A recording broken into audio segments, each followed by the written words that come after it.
एक psychologist विंद्रॉप Kellogg ने गुआ नाम की एक चिंपैंजी को अपने बेटे के साथ पालने की कोशिश की।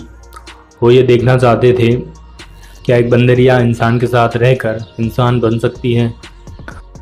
साइकोलॉजिस्ट विंथ्रॉप केलॉग ने गुआ को 7 महीने की उम्र में ही एक्सपेरिमेंट के लिए अपने घर ला लिया था, जिसे वो अपने 10 महीने के बेटे डोनाल्ड के साथ पालने लगे। 9 महीने तक केलॉग ने दोनों को भाई और बहन की तरह पाला, उन्हें एक जैसे कपड़े पहनाए और एक जैसा खाना दिया, और बड़ी बारीकी से दोनों के बीच में बदलाव को जांचने लगे और रिकॉर्ड करने लगे। जब वो लगभग 1 साल की हुई तो शुरुआत में गुआ डोनाल्ड के मुकाबले में बहुत से टेस्ट में आगे निकल गई, जैसे आदेश का पालन करना या चम्मच का प्रयोग करना। कुछ चीज़ों में दोनों में अंतर साफ नज़र आता था, जैसे इंसानों की पहचान। गुआ लोगों को उनके कपड़ों और उनकी गंध से पहचान रही थी, जबकि डोनाल्ड उन्हें उनके चेहरों से पहचानने लगा था। एक बड़ा अंतर जो केलॉग ने नोटिस किया वो थी भाषा।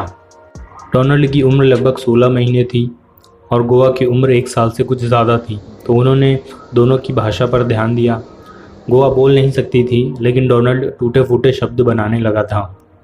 9 महीने बाद केलॉग ने अचानक 28 मार्च 1932 को आधिकारिक तौर पर वो प्रयोग ही बंद कर दिया, क्योंकि वो इस बात से परेशान थे कि उस बंदरिया में तो कुछ खास बदलाव नहीं आया था, लेकिन उनका बेटा डोनाल्ड गुआ के साथ रहकर एक चिंपैंजी जैसी आवाज़ निकालने लगा था और कुछ हरकतें भी उस बंदरिया जैसी करने लगा था।